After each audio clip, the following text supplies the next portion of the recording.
Chapter 69, The Encounter. Out of the blue, he spotted a tough-looking SUV, a Mercedes Energy Force. The professor had often observed this car using his night vision binoculars from the fishing boat. He instantly recognized Julius Fox driving, accompanied by one of his muscular bodyguards. Julius Fox also recognized the professor on his Russian motorcycle with a sidecar. He couldn't believe his eyes that the neurologist had survived the explosion of the fishing boat. At that moment, a massive explosion rocked the area. It seemed as if all the bombs had gone off together. Despite the rain, a heavy dust rose into the air, forming a peculiar purple cloud. Back in time, when the fellows in the Chaos Republic were bringing the motorcycle back to life, they had incorporated some special features into it. The professor initiated a daring move, pulling the brake of the sidecar while accelerating, causing the motorcycle to execute a sharp U-turn. Driving in front of the SUV, it looked like the professor was deliberately provoking Julius Fox. Azer was keeping an eye on the SUV in the side mirror. He noticed the condescending smile on Julius Fox's face. The bodyguard in the SUV fired his machine gun at the motorcycle, but without luck. A couple of times, Julius Fox bumped into the motorcycle from behind, causing the professor to lose control but temporarily. Suddenly, a convertible appeared beside the motorcycle. Azer didn't recognize the driver, but the voice sounded like Topaz, when she shouted, "Jump over." Azer hesitated. But on the other hand, with an empty sidecar, the professor had a better chance to escape from the SUV. The professor had the same opinion, as he raised his thumb and shouted, "Come on. Jump over." Julius Fox made a daring move, trying to hit both the car and the bike at the same time. Azer realized he had to act.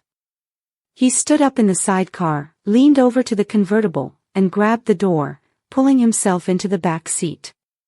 Just then, both the convertible and the motorcycle sped off and pulled away from the SUV. The bodyguard kept firing at the bike. Azer shifted to the front seat and noticed Topaz. He figured she must have been covered in fire extinguisher powder when escaping the burning castle. Seeing him looking at the white mask on her face, Topaz cut him off before he could ask, saying sternly, "Don't ask, don't comment. Not a word." Fueled by anger, she pressed the accelerator. She was surprised the professor could keep up on a vintage World War II bike against a modern sports car. The bike was lit up by the Energy Force bright headlights, allowing Topaz to keep an eye on the professor in the rearview mirror. They floated in and out of the curves, and it was evident Julius Fox enjoyed this chase on the dim forest roads. To pressure the professor, he repeatedly ordered the bodyguard to shoot at the bike's wheels. Unexpectedly, the professor suddenly braked the sidecar and executed a sharp U-turn, heading in the opposite direction. With the front wheel lifted off the ground, he propelled the bike like a missile into the Energy Force windshield. Julius Fox couldn't avoid the head-on crash. The bodyguard, who had unbuckled his seatbelt to be able to lean out and shoot, was violently thrown back and forth. Unable to control the machine gun in his hand, he accidentally pressed his finger on the trigger. Bullets flew in all directions, striking Julius Fox and instantly ending his life. The car veered off the road, smashing into a massive oak tree. The bodyguard was thrown forward, hitting the windshield and losing consciousness. Gasoline from the bike, which had landed on top of the car, after somersaulting, started dripping onto the hot engine and igniting. A fierce fire consumed both the SUV and the bike. The bodyguard regained consciousness just in time, exiting the car. Soon, the flames reached the ammunition boxes, causing them to explode.